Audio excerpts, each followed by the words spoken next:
to Beans and Breakdowns, a podcast dedicated to bridging the gap between specialty coffee and the heavy music community. On this episode, I'm joined by Kiki, vocalist of the band Dear Evangeline. So grab a fresh cup of coffee and wake the fuck up!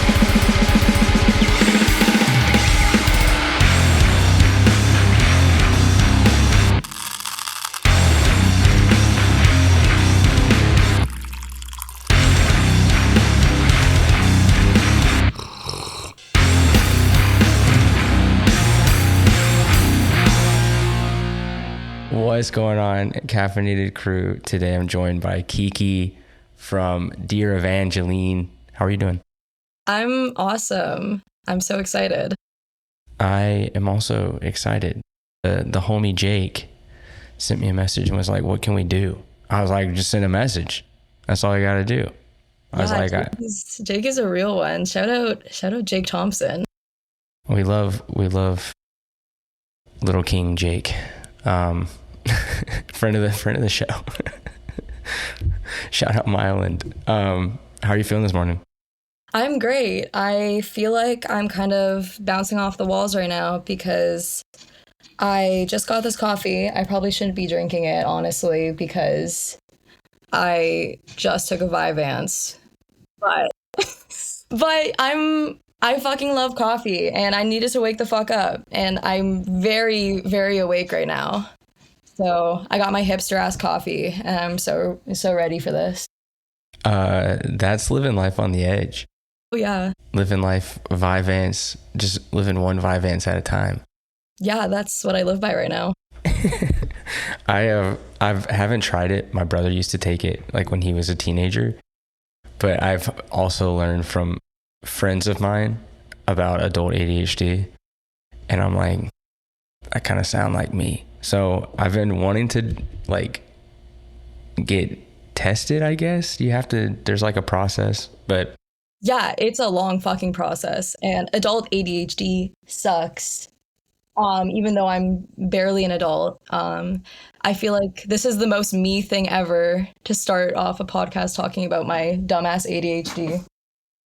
It's fine. My brother had it when he was younger, and then my dad has now gotten diagnosed at like 60 years old with adult ADHD. I was like, damn, 60 years not knowing you had ADHD. I don't know how. Imagine that. Survive like that. I don't know. That's why I'm like, I should probably go get looked at, because I know there's something going on in my noggin, but I don't know what it is. It's a game changer. I'm sure it is. I've had friends that are like, it changed my life. And I'm like, well, that sounds great. Maybe I should change something about myself. What's your hipster ass coffee? So me and my girlfriend just went to Mulberry on James and Hamilton. Probably the most hipster coffee I've ever had. I got their iced Americano. Nice. Pretty good. I love Hamilton coffee. I was going to say, it has notes of like raspberries and dark fruit, or like pull something out of my ass. Mm-hmm. I like to pretend that I know things about flavor profiles. So it's my favorite bit as of lately, is to pretend I know things about things. That's cool. It's just, we're all just making it up as we go along anyway. Yeah, I think it's like, to an extent, pretty bullshit sometimes, but I think I like to pretend that it's real and that I know what I'm talking about. So I love Hamilton coffee as well. I think Hamilton coffee is goated in the GTA. I'm not a big Toronto person. I don't want to get into that just because I don't want anybody yelling at me. But it's just a little overwhelming because I'm from a small town. So when I go to Hamilton, it feels more comfortable because it's like more manageable, smaller. But Synonym is my spot. Yeah, I've heard good things. I think, Hamilton is such a good place for coffee. They don't fuck around about their coffee. I did not realize how pretentious you could be about coffee until lately. And I think it's really funny. I'm still one to just get, a normal ass Hims iced coffee every morning before work. But I do love my Mulberry. I do love vintage coffee, which not vintage like the word vintage. It's an actual cafe here. One of my really good friends works there. They make a mean fucking latte. Like, they're really good. Non-binary people make the best fucking coffees. Everyone knows that. Everyone knows that. It's always like the blue-haired non-binary baristas that you know you're going to get taken care of. Yeah, everyone fucking knows that. It's really awesome. That's like our running joke in Bruiserweight too. It's like when we go to the cafe, it's like we can usually tell when it's going to be like really, really good. But then sometimes you're out in the middle of nowhere and it's just like some normie dude that looks like me behind the bar and you're like, this is going to be hit or miss. I already know it. Yeah. It's like a huge sigh of relief when you see a queer person. Yeah, just like exuding queer energy, throwing that crazy art on the latte. They don't play about their coffee. Latte art is the scariest fucking thing I've ever had to deal with. My roommate is a barista and she'll like draw cats in her lattes. Oh yeah. And I work at a restaurant now that started doing espresso for their brunch. No training whatsoever. I had to learn myself how to make a latte, and it has been such a miserable and embarrassing, very humbling experience learning how to make a latte by yourself. I can say that maybe like 30% of the time I can make the latte. The rest of the time it's not working, and I think it's like witchcraft, to be honest. There's so many variables. Like, I am an espresso hater usually just because it is so difficult to make espresso well. You can have the best fucking coffee, the best machine, the best grind. Like, you can have the best everything and the humidity could be high and then the shot could come out bad. And it's like, this is terrible. Just make drip coffee. And it's easier. Don't tell me this because I'd be making espresso at work and freaking the fuck out. So my clientele, it's difficult. It's hard. Like, sometimes I'll step behind the machine. I roast coffee. I've been roasting coffee for like a year and I've been working in coffee for a long time. And it's like, I'll pull a turbo shot now and then too, where it comes out and it's like, this is undrinkable. I'm going to have to make a new one. Yeah. I honestly, like I said, I like to pretend that I know things, but I would not be able to tell if I made a shit espresso. So I just pray before I send that coffee out to my table. That's the service industry. So again, just faking it till you make it. Yeah. You know, I have a coffee from Ditchfield, which is a very English name for a roaster that is in a very French part of Quebec. They're from... I just figured it out. Yeah, I looked it up like 5 seconds ago. It's Lac Megan. I can't pronounce the name of that place. It's the place where they have the observatory and it's like a mountain. There's a lake. Magnetic? I would not know. So I believe you. It's magnanimous. It's a Costa Rican coffee, Finca Chilamante. This is pineapple rose lemonade, pink lemonade, and vibrant. Does it actually taste like those things? I would say that I do get a pineapple hit from it. It's very juicy and sweet. Okay. That's awesome. It's real. The notes are real. There is a tartness too, because there's the process is natural. So natural coffee usually has more of the fruitiness come out of the coffee, and it's from Costa Rica. Yeah, no, that's so real. Honestly, the espresso we use at our work, it's from vintage coffee, which is really such a coincidence because I didn't know that before I started working there. And it's the same thing, actually. I think it's espresso from Colombia, and it does have like a little bit of like an actual like raspberry note to it, which I do get. So yeah, the flavor profiles are real. We're not making that shit up.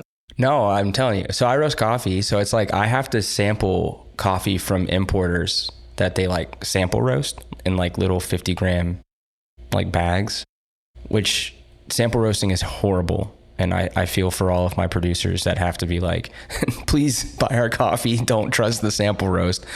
And so you can usually try it and be like, okay, there's something there, but like the sample roast is weird. And so I've been doing a bunch of that recently, and it's like, where are you getting these notes from? Because I'm tasting nut, just almond. It's just almond and chocolate. But sometimes there's that one where it's like, oh, this is really good. It's very cherry forward. Cherry forward is crazy. It's like Our espresso's cherry forward. It's cherry and dark chocolate. Yeah, that's awesome. I love using words like that to talk about shit that I don't know about. I think it's so funny. It's the same thing with wine. I think I've been working at a winery for 3 months now, and I think I'm a genius. I like to pretend that I'm a genius. And I'll say shit like that. Very dark fruit forward. Whatever. It's leathery. Yeah, leathery. There's a lot of oakiness to it. Whatever. It's very earthy. Undertones of earth.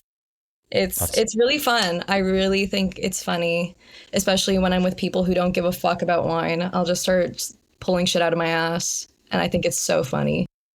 My wife and I got into wine last year, towards the end of the year, and so we've been wining it up all summer. And whenever we learned the word peppery, that was like a buzzword in our house. I love a peppery wine. Yeah. I love a peppery wine. What's your pepperiest red? Ugh. Maceration was another fun word for me. It's like, what kind of macerations do you have? And they're like, oh, or we have this one from Quebec. I'm like, that one, I don't know. I want something sweet and tart. Yeah, it's so funny. It's so awesome. But to set the record straight, yes, wine has less flavor compounds than coffee does. Yeah, that's crazy. And that's something I realized recently, which I think is really crazy. How similar the world of wine and the world of coffee are. It's awesome. But if coffee professionals want to make more money, they go into wine, because you've already been tasting crazy stuff for years, and then it's like, oh, there's no more money in coffee. Let's just go to wine. It's less hard, more money, you know. That's what my sommelier did. Same thing. Owned a coffee shop in Hamilton. Shout out. And now is a sommelier and makes a lot more, which I think is really awesome. That's my backup right now. That's all you got to do. Just keep tasting coffee, being like, I taste the raspberry. And then you're just telling yourself in your head, I taste it. And then you can start identifying oaky wines. Yeah. Just keep telling yourself that shit, and it'll be real at some point. Every morning you go to Tim Hortons? It really depends. I feel like when I have to wake up for a fucking brunch shift and I feel dead, I will either go to Tim's or make my shitty latte at work. And that's how I'll practice, is making myself a shitty latte. And then the latte art will be there, and then suddenly I have to make it for a customer, and then boom, it pressure's on. sucks. Yeah. But I do love my Tim's iced coffee. I do. It's like $2 and I don't care. I love it. It tastes great. Do you get it where it comes? Because I learned this recently, that Tim Hortons iced coffee doesn't mean just black iced coffee. It means it's going to be like basically white when you get it.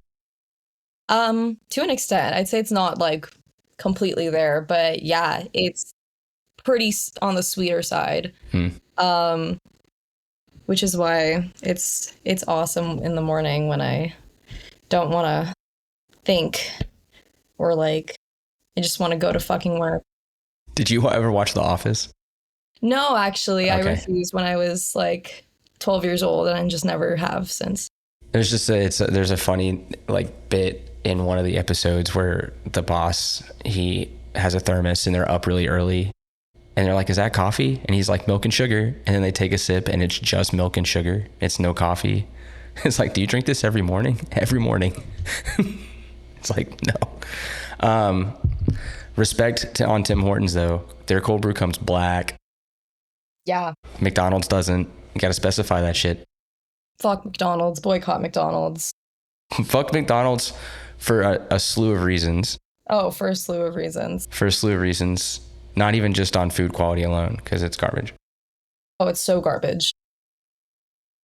So I put respect on Tim's. How'd you get into heavy music? That's a great question. I honestly don't know. I remember when I was like 12 years old, I I used to do karate. Okay. And I was like super pissed one day. This is just such a random ass story that I don't talk about often.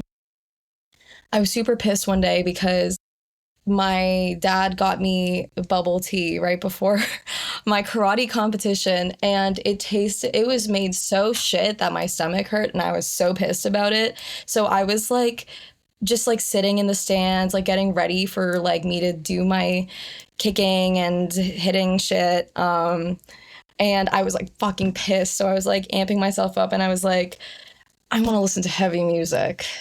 And then I just like, I never knew when I was younger where to start from. So I was listening to some fuck shit. Don't want to get into that. But I will say how I got into the scene, because that is a much better story. But I think it's funny that I was just like 12 years old fuming before my karate competition. Anyway, I got gold, so I think it helped. You're pumped. Yeah, I was pumped. And that's when I really got into it.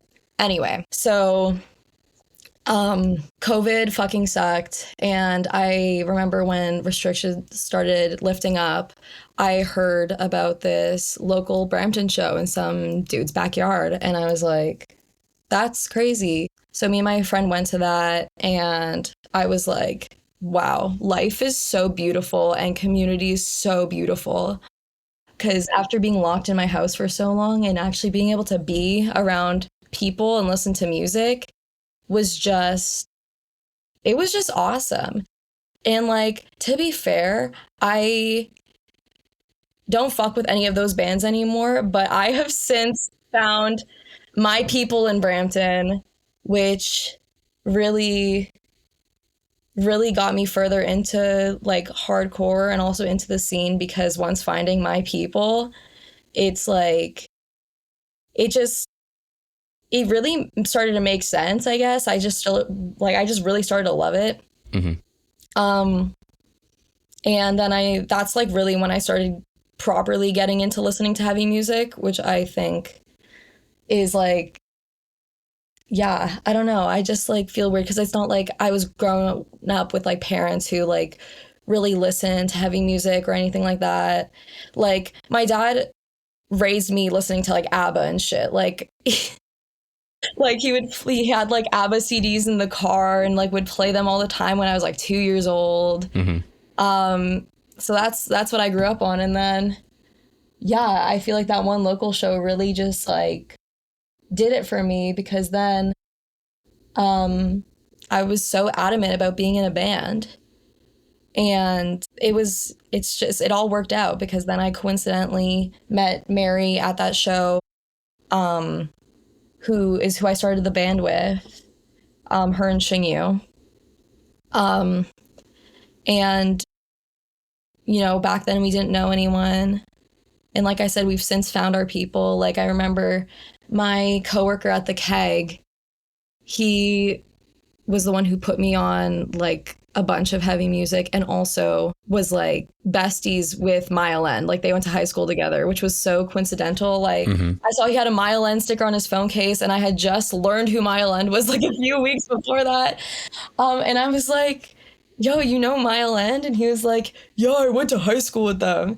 And then he was the one who was like, you have to go to Hold Your Ground in like 2022, I think. The first year? Yeah, I think so. Or I think it might have been the second year, actually. No, wait, let me think about this. No, never mind. It was the second year. Okay. And like, that's where I met so many of the people in Brampton, like properly. Like that's where I met Rob. That's where I met most of the Mile End. Like, and it was just like, I'm so grateful that he pretty much forced us to go to Hold Your Ground. He was like, you have to go. And I was like, a host at the fucking Keg. I had barely any money, and I spent a lot on Hold Your Ground. Like, I spent a lot, and I'm so grateful that I did. And it's just, yeah, I feel like that's really how I got into heavy music. It's just like being in the scene now. Mm-hmm. Like, I feel like going to shows came before me actually getting into heavy music, because the shit I was listening to before that was pretty dumb, and I don't want to get into it. Just give us one artist. Okay. It doesn't have to be embarrassing. I don't think it's that embarrassing, but the main person I was listening to when I was 12 years old was Poppy. So that okay, that's adjacent. Come on, that's weird pop. Yeah. Well, she had one really good album that really got heavy, because she started off weird fucking pop, and I loved it. I thought she was so creepy and so weird. And I used to listen to all her pop albums, and then suddenly she made this one song that was like this beautiful acoustic, like whimsical whatever, and then all the verses just got so heavy, and I was like, what the fuck is this? This is awesome. How old was I when that album came out? Because I was literally listening to her crazy pop shit. Because I didn't realize that she was also like a YouTuber for a long time. Oh, she was not just a YouTuber. She was a creepy little... I was 15 when that album came out. Like, her first, like, heavy album. But yeah, I was, like, listening to her since I was, like, 12 and watching her, like, creepy-ass YouTube channel. Thinking, wow, this is so deep. But, like, also, I just really liked her ironically, too. And, yeah, and then she started making heavy music, and that's, you know, kind of part of what gatewayed me into heavy music, I have to admit. It takes something. It all is like... Yeah. I would say that's less cringe than some of the bands that got me into it, so... Okay. Because I feel like it's a little cringe and a little embarrassing, but... I mean, at least she's more of like an artist, like, arguably. And she did just do that collab with Knocked Loose, so it's not like she's unaware of what's going on, you know? Yeah, and she did a Kittie cover too, and that was okay. That respect. It was a pretty good cover, because she also had a lot of like experimental like electronic shit in it, and was also pretty heavy. It was a pretty good cover, I gotta say. Is she from Hamilton? No, she's from somewhere in the U.S. Like, it's just weird that she did a Kittie cover and it's not from Hamilton. No, I think I don't know. Kittie's pretty awesome. Kittie's from Hamilton. Well, no, actually. No, they're from London. My bad. They're from London. Fun fact, I found Ontario's out. one place for me. It's Ontario, yeah. Yeah, no, that's fair. Fun fact, their singer and drummer, because they're sisters, were born in Brampton, which I didn't know until they told me personally. Oh, they told you personally? Oh, wow. Yeah. Little flex. Just kidding. It's not even a weird flex. It's just flex. I didn't realize that you were a Brampton person. I am born and raised. I just happen to live in Hamilton right now. It's because you don't say it every 5 seconds. I didn't know. Oh, yeah, as if I don't. Well, I feel like I do. It's funny, though, because all the Brampton people are like, from Brampton. Yeah, because it's fucking awesome. And Brampton is so underrated. And I feel like because of how much hate there is against Brampton, makes me even more aggressively love it more. Because I think a lot of people who shit on Brampton just, for the most part, are really fucking racist. I gotta say it. Like, who's shitting on Brampton? I don't know people shitting on Brampton. Oh, like, within the hardcore scene, Brampton's awesome, because we got fucking Mile End, we got Pure, we got Do Flame and Dear God, we got fucking Lice, we got everyone. I'm not going to keep going because I'm definitely going to miss people, but what I'm saying is we have so many awesome people, and then we have, like, you know, a pretty struggling but good DIY scene. the normies or the vast majority of people who hate Brampton because they're racist. And I'm surprised you don't know that. I feel like there's like on Instagram on like fucking, well, I don't expect you to follow Six Buzz. I hate Six Buzz, but that's like the Toronto. Do you know what Six Buzz is? I like, outside of the podcast, I barely use Instagram. So I applaud that. Good for you. I just can't do it. That. But no, I don't know. Like, maybe I have heard this now that I'm thinking about it, but even in Montreal, like, I feel like we're just so far disconnected from what goes on in the GTA outside of like, you know, good, I don't know. Six Buzz is the most like disgusting brain rot source of news. Like news with like fucking air quotes because it has like, how many followers? I'm going to guess probably 1 million or something dumb like that. Let me see, 2.4 million followers. Eesh. And it's all like news. And it is full of the most brain dead, horrible people you ever met. If you read one single Six Buzz comment section, it is genuinely full of the most incel, like, bigoted people ever. And that's where a lot of the Brampton hate comes from, is like shit like this online. And because we have a very big brown population and people just be hating on brown people, and it's so disgusting to me because Brampton is a really beautiful place and there's so much art, and there's like, you know, there's a good portion of Brampton is suburbia hell, I will admit that, and that's also part of the hate, but most people hate Brampton because they're racist. Like, that's really it. And people will not hold back about it. Like, they will fully be like, Brampton is gross, Brampton smells bad, and it's like, it's so fucking racist and disgusting. And that's fucked up.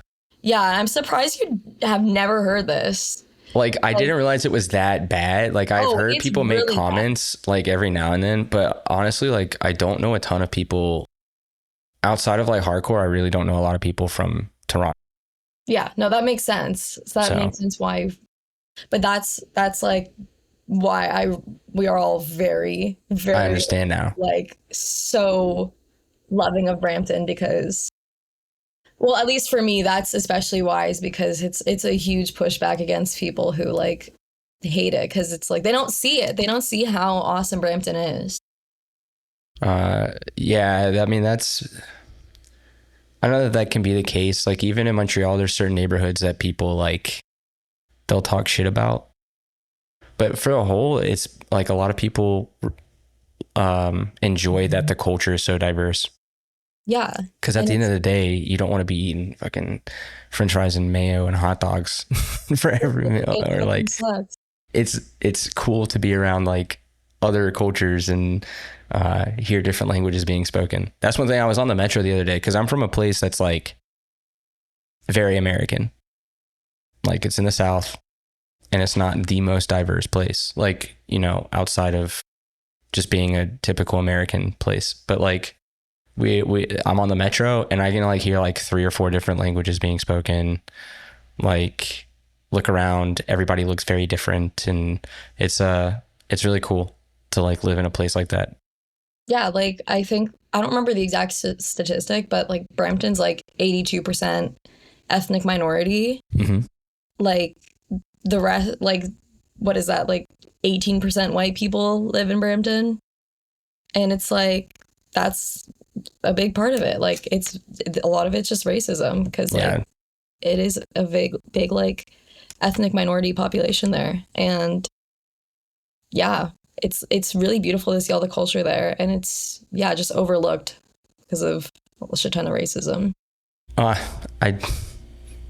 have a feeling Ontario, maybe not in Toronto proper, but like Ontario outside of the city can also be very conservative leaning. Oh, I agree. It's very, very gross. Redneck. And it's like, that's why I really like living in Hamilton, because I feel like it is a lot more, to an extent, progressive. It's also because we're a university town, so that affects it. But also, it's like, It's the same thing as fucking Brampton. It's like people shit on Hamilton because there's a big homeless population when there's like, and like I know that's like what people say. Like I hear this all the fucking time, and it's like there'll be like so many people who go to McMaster from wherever the fuck and like say dumb shit about homeless people and are like, I'm not going downtown, when it's like you're gonna stay in the most boring part of Hamilton and not experience all that like Hamilton has to offer. And it just pisses me the fuck off. It's like, go to a fucking show. Like, yeah. I always go, like, we always hang out downtown when we stay in Hamilton just because it's fun. It's the best. Like the fake punks of like the fucking fake punk transplants of McMaster. Like, not that I know many, but I definitely have seen it where they'll make some comments about not wanting to go downtown or being like, oh, like I'm better than you because I'm not from Hamilton and there's too many homeless people here, and it's like, I'm not going downtown because the homeless people are fucking crazy. And it's like, give them some fucking grace. Like, you are a punk person, go to a fucking show, actually go into the city. It pisses me the fuck off. Contribute. Like, don't be a fucking transplant. Like, tell me a little bit about finding your voice, because getting into heavy music and jumping in as a vocalist, I find, is probably harder than, like, you know, being in music at first and then just being like, I'm going to try vocals. So how was that process for you? Yeah, I mean, I started Dear Evangeline when I was like 16-ish. And I was originally going to be the guitarist because I was playing guitar for years at that point. And it just like happened where I was like, I was a lot more extroverted, and it's like, it just happened that it like worked out more, that like, and we were more comfortable having me on vocals. And we were originally actually going to be like, we always say this, a Veruca Salt type band. Like, we were really into like that and like Riot Girl and shit like that. And really the way we ended up the way we are is purely because of Kittie, like purely because of Kittie. And also, and then like getting into the hardcore scene came secondary to that, which is also what shaped our sound. And it's like, I remember quite literally looking at YouTube tutorials on how to like scream properly because I wanted to cover Kittie. And I remember doing all these things. And I mean, I was like vocally trained classically since like maybe when I was like 12 also. A lot of things happening when I was fucking 12 years old. Yeah, I was vocally trained classically, or trained classically. And I think that also kind of helped because I started like working on my breath control and shit. Right. And it's like, and I have to admit, used to be a theater kid, so that also very much helped. Yeah, little fun fact that I don't like to admit, but actually no, I embrace my cringe middle school self. I embrace it. Cringe. Oh, it was middle school where you were at theater? Oh yeah. Oh, mine's more recent. Oh, my bad. I don't mean to diss. No, it's okay. I was in high school. It's fine. Yeah, that's fine. No, the more people I find out were theater kids that are now in hardcore, I find my people. And it's like, to be cringe is to be free. And I feel like being a theater kid in middle school is significantly worse because you're even cringier and even more obnoxious, which is why I think arguably it was a lot worse because I was really cringy and obnoxious. But hey, now I'm a vocalist, so it works out. But anyway, that YouTube tutorial led to us just randomly covering Do You Think I'm a Whore by Kittie. And that was like one of the first songs we like played together as a band, kind of like properly. And then from there, it was just like, it felt pretty natural. And it's like, I really take care of my voice and I really care about what I do. Like, it's really important to me. I have some crazy ass routines every time I'm like either sick or if I get hit in the neck. Holy shit. I got hit in the neck once. Shout out Blood Wraith. Shout out Lorenzo. I will never let him live this down because I could not speak for 2 weeks and then could not sing for 2 months. And I don't let him live it down. What the hell, Lorenzo? That's crazy. And I remember, because like I had like some kind of like fracture to my larynx or some shit, something crazy like that. Like I had like some internal bruising or some dumb shit like that. And I couldn't speak for a while. And I think ever since then, I realized how much I care about taking care of my voice. It takes one fucking injury to realize how important this shit is. Like, I remember being at a show. I was tweaking the fuck out. I was like, this happened twice where I was tweaking the fuck out because I lost my voice. Once was just because I was sick. Once was because of this injury. I was like drinking Gatorade, I had like multiple beverages on me. I had like 4 beverages.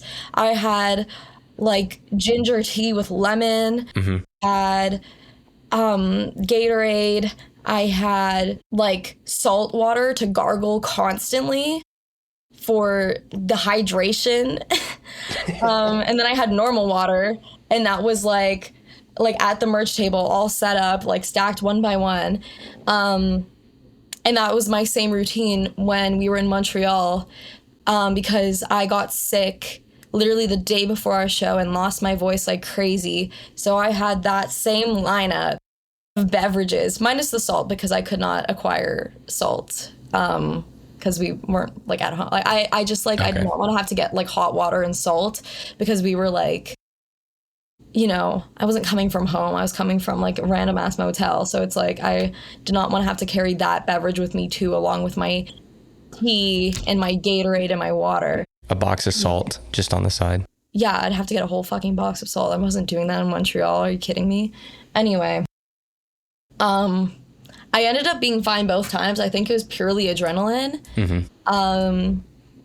And I was literally like crying before the set. I was like hugging Xingyu. I was like, Xingyu, I don't know how I'm gonna do this. And like being so dramatic. I ended up being fine both times. Except the other time when it was because of my neck injury. I think we were playing in St. Catharines. I think right after the set, I went back to talking like my voice was dead. Like it went back to that right after. So anyway, I take it very seriously, and that's where I'm at. When was it after a show at the Legion in St. Catharines? Yup.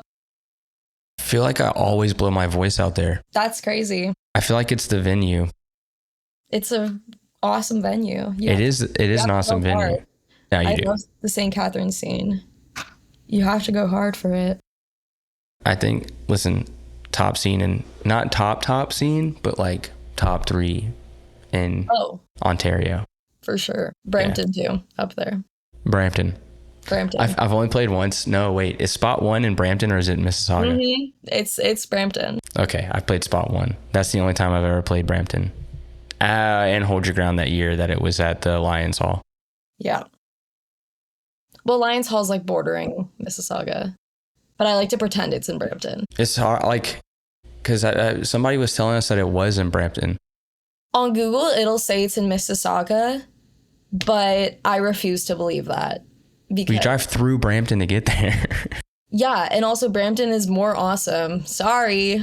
I get a lot of shit for saying that. But actually, no, I'm not really. I feel like I like to believe that is in Brampton, so.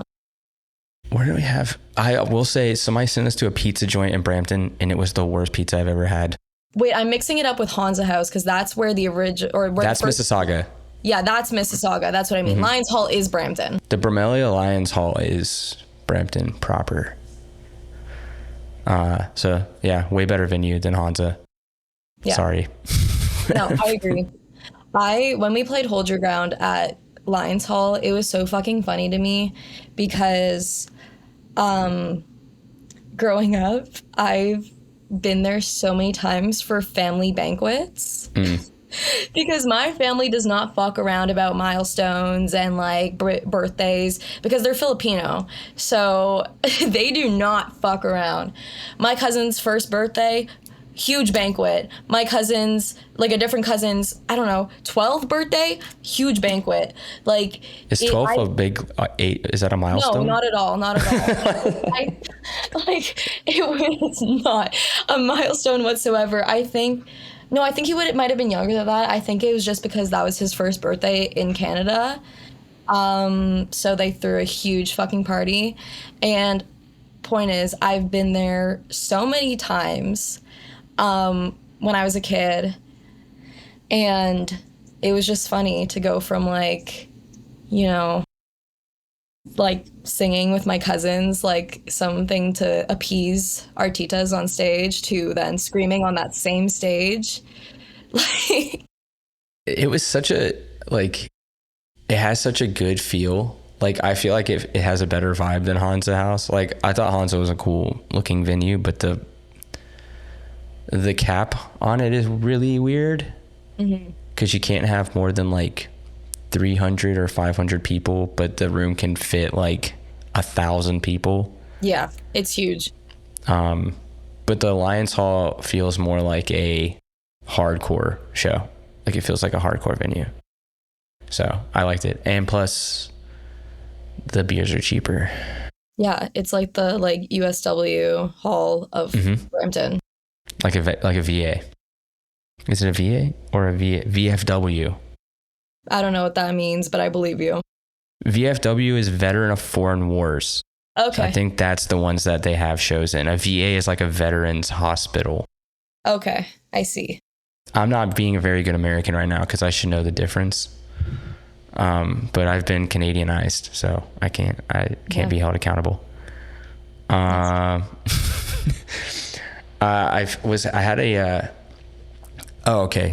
had a thought about this. I just wanted to circle back because you're saying that the Kittie cover is how y'all got into hardcore. But it would be crazy to just rip out of the bag a Heavens to Betsy cover and be like, surprise Riot Girl cover, but in our style. You know what? You're so right. It would be a huge homage to our origins. I mean, because you'll have a little bit of like a Riot Girl look, right? Yeah, but maybe that's just because we're women. Nah, maybe. I'm not trying to generalize here. Yeah. Nah. Got There's a style to Riot Girl because my wife, she was like super into Riot Girl. Yeah, but what would women in hardcore look like? I feel like we I don't know. I get it though. There's a style, right? Yeah, I'm just fucking with you, but yeah. I'm also a 30-year-old, so I'm approaching grandpa age. Yeah, you're basically geriatric at this point. That's rude. I'm fucking joking. That's crazy. I stole that joke because once I was out with my roommates and we saw my coworker who complains about being 27 all the time, and I think it's ridiculous. I think it's so ridiculous, and I also think it's ridiculous when people complain about being 30, like their life is over. So I like to say that, oh my God, you're basically geriatric, and I think it's really funny. Because I think you guys are being a little ridiculous. Okay, I don't think my life is over, but I will say that I have never experienced hangovers like I have since I turned 30. And I'll just leave it at that. It hurts. Other Side EP. Yes. It has such a crazy character, which bringing up that Kittie is like a main influence. I'm like, okay, I kind of hear the new metal production vibe, which is sick. Who recorded that for you guys? Rob, of course. Dear God. Of course. He did our first EP, which I feel like that one has a lot more of that Kittie influence. I think, I low-key think we kind of semi-accidentally stole a Kittie riff for our interlude in the first EP, which we realized later when we covered Spit. That they're basically the same thing. I don't know how intentional that was, but I think it's pretty funny. But anyway, yeah. We get Rob to do all our music, and I feel like we come in with a really solid base, and I feel like he just like really brings it to fruition, and I think that's what really brings our music together.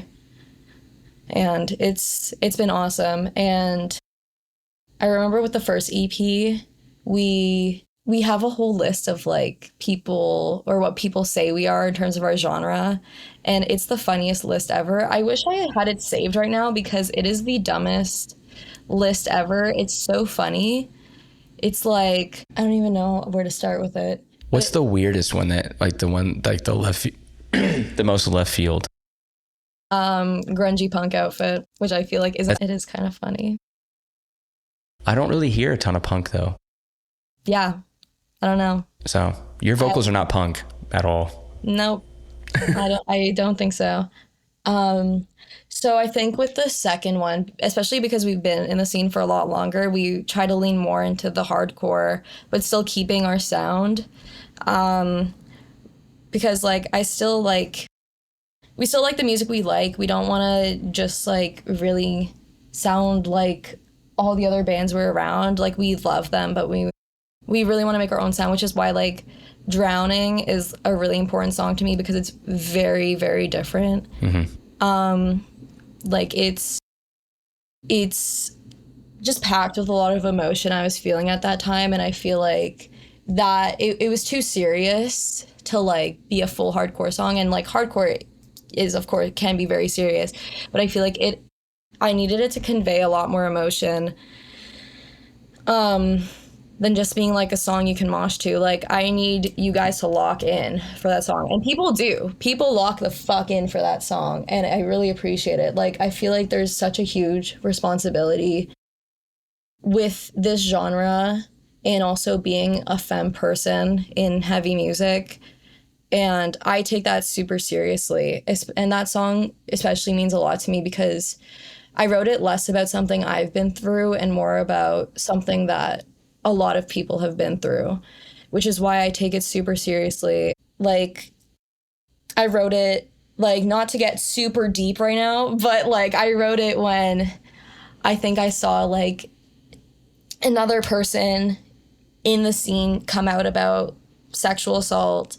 And it was, like, at that point, I've seen, like, so many times someone come out about it, and I was like, we're all, like, just one by one getting fucking like screwed over for like not like that doesn't even begin to explain like what so many of us have been through. So I really like wanted to make a song about like the collective suffering, and I feel like we really need to lean into a really like melancholic sound to convey that emotion, because it's like it's really sad, but then it gets really heavy, and I think it just like conveys all the emotion, like the anger and the grief that so many of us feel. And I think that's why it's so important for me to like as much fun as I have to also take like songwriting seriously, and I feel like a lot of that comes with this EP, like to really represent an important group of people. And there are fun songs like FMJ, stands for Fuck My Job, just in case didn't know. That's I will say, no, go ahead. Like, that's just kind of what we named the track, like, or what Rob put as the as the file name, because we didn't have a name for it, and we were like, how funny would it be if we just named it that? Because that's just kind of what he named the file, because we just didn't have a name for it, and we just left it like that. So yeah, it's awesome. Drowning stuck out the most to me, just because it's like, whoa, there's a lot of singing on this. But then I was like, okay, like the emotion is very obvious. So Yeah. it's really good. Yeah. I love when a band like isn't opposed to or like afraid to just like change up the shit for a minute. So, and that's what I like about Brampton's music is like everybody does like their own fucking thing, and they're not like a lot of bands from the same cities sound very similar, right? Yeah. Because the influence all kind of rubs off together, but like especially Brampton, like the 5 bands that you named, they sound completely different, which is sick. Yeah. And that's what I love about Brampton is like how, you know, we can come together and like mesh super well, even though we have such like different style. It's cool. I haven't asked this question in a while, but I thought it would be a fun one. Give me like your favorite show story, whether it's like a crazy, like scary thing that happened or just something very fun and enjoyable. Honestly, I think the most memorable and probably highlight of like being in a band so far was opening for Kittie in Toronto. Like, I feel like I can't be on here without mentioning that because that was genuinely like probably the highlight of my life. And it's just like, it was such like an emotional day for me. Like, I think like the days following, I was just like crying at the thought of like, holy fuck, like this is so full circle for us because like I said, like the first song we ever covered together was Do You Think I'm a Whore by Kittie. And I just like, it was just so emotional for me, especially because of how like, again, how much music like means to me and how much of my heart and soul I put into our music. For it to be like recognized like that, and on top of that, like like the members of Kittie are the most like humble and wonderful people I've ever met. Like they were so easy to talk to, and like it was just so wonderful. And honestly, they did Do You Think I'm a Whore for their encore song, and I was like standing side stage. And I hugged Morgan after, and she told me that, like, she was thinking about us because she heard that that was the first song we ever covered. And I was like, how the fuck do you know that? I was being like, how the fuck do you know that? And I was, like, holding back tears when she told me about that. Like, I was genuinely, like, because the entire day I was trying not to be like, holy shit, you guys are my inspiration. Like, I was trying to be like, yo, like, guys, having us on, like, I love Brampton. Like, that's what, like, I was like the entire day, just trying to be chill. And I just was like trying so hard, holding back tears because of how much that meant to me, especially how much, like, you know, how hard we worked as a band to get to that point. And it was just like, that was just one of the most memorable things I've ever just experienced. Like, it was just so, it was so wonderful. And it's like, we've been cool guide so many times from like bands that we've like bigger bands from the US. And it's just like, you know, Kittie, who's been around for so long and has made such a mark. They're just like so humble, and it was just so refreshing. And then even just like being backstage with like so many of our friends, like Mateo, like Duflame was there with us because he was recording stuff for us. Rob was there too. Well, of course, Rob was there because he was drumming for us for that. And we also had like so many of our friends who were just like recording stuff or like taking photos. But like beyond that, it just having such like an amazing support system there with us really made it even more memorable. Like, even our original drummer, Stacy, was there just like the entire day with us backstage. And, you know, she like means so much to us. And it's just like, it was truly such a wonderful day just all around. And like, I was literally like so fucking stressed. Like, I remember it's like, when you're playing a hardcore show, they're not like, on in 5 minutes, like calling you in your fucking dressing room. It's like, that's not what it's like. And having experienced that, I was like literally shitting bricks. Like I was like, holy fuck. And you never hear that. So I was so stressed, but getting on that stage and seeing so many of my friends at the front row, like I was like, literally, I was just so relieved.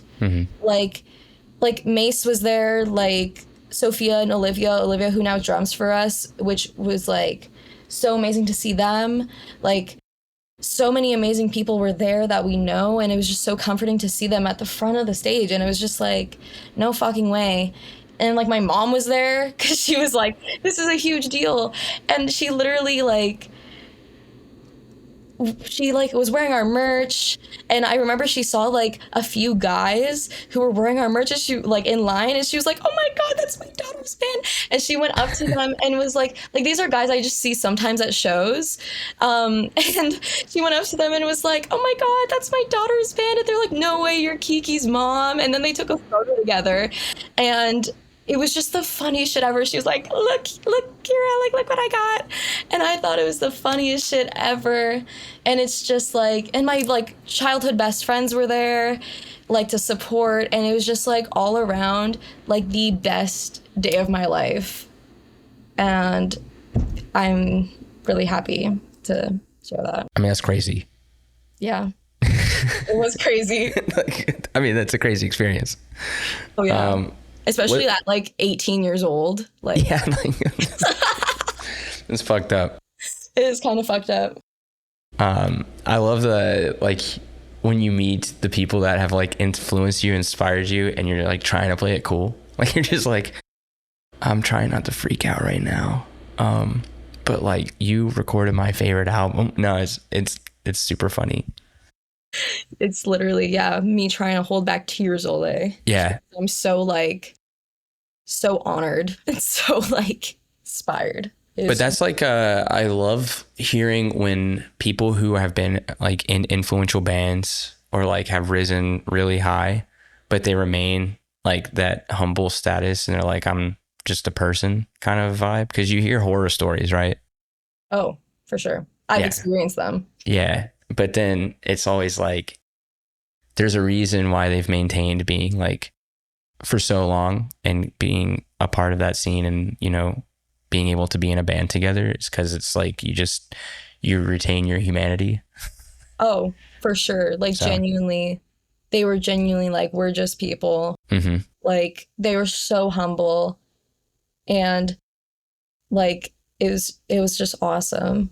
Like it was amazing. They're such amazing people who I admire so much. Love that.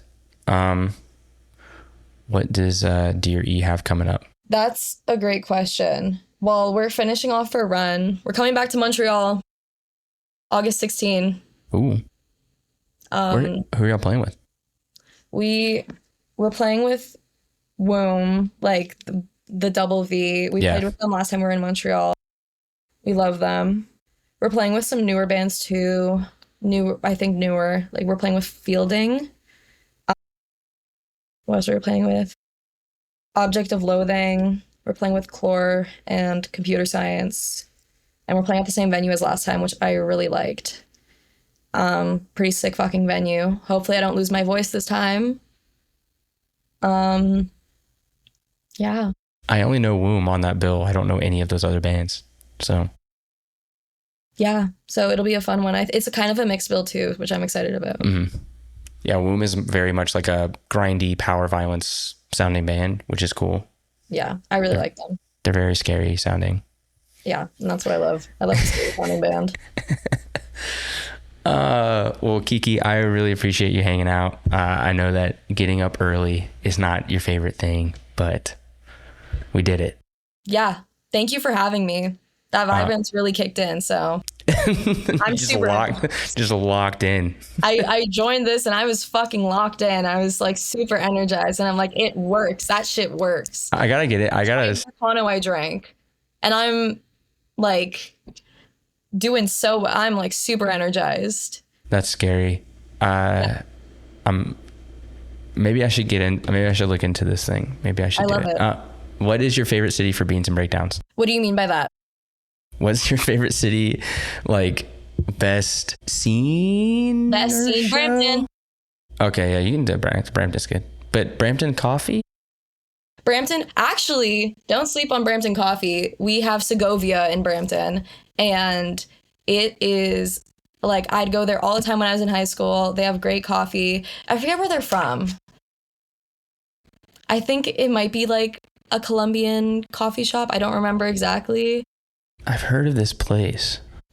I really love it. And they took over the old Starbucks, which was awesome. They kicked out the Starbucks on the corner of like Main and Queen, and so like in the heart of downtown Brampton, right next to the Rose Theater. It's a nice building too. Kicked out Starbucks, good riddance. It's really nice. Opened Segovia, which used to be like down the road in like a much smaller place, and now it's in this beautiful. It looks Colombian. Yeah, and like it's so good. They have a good chai too. That's dope. Yeah. I will not sleep on Brampton coffee. I've never talked to anybody that can tell me where to get coffee in Brampton. Go to Segovia. To be fair, I could not name anywhere else. So.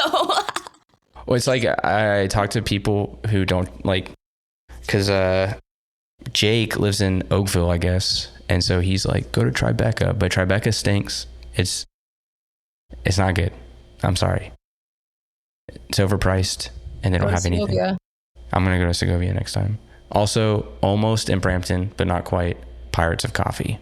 I've not tried it. It's by the airport a little bit. Okay. That's why I haven't tried it. I'm barely over there. It's really good. I like it a lot. Okay. I'll put it on the list. Terrible name. Yeah. Horrible name. Horrible branding. Yeah. But great place. Kiki, again, thank you so much. Thank you for having me. This was awesome.